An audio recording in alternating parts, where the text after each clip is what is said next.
Machine ఎట్లున్నా తాత ఇది మంచిది ఉన్నది. ఈ రౌతులు తీసేస్తే మీకు ఈ భూమిలో పంటలు వండుకు మంచిగా పడతాయా?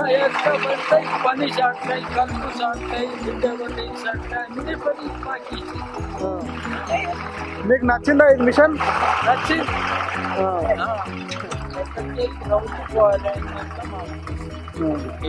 రౌతులు తీసేస్తే ఈ కిరాయికి పెట్టుకుంటారు రైతులు ఇవి మిషన్. పెట్టుకుంటారు.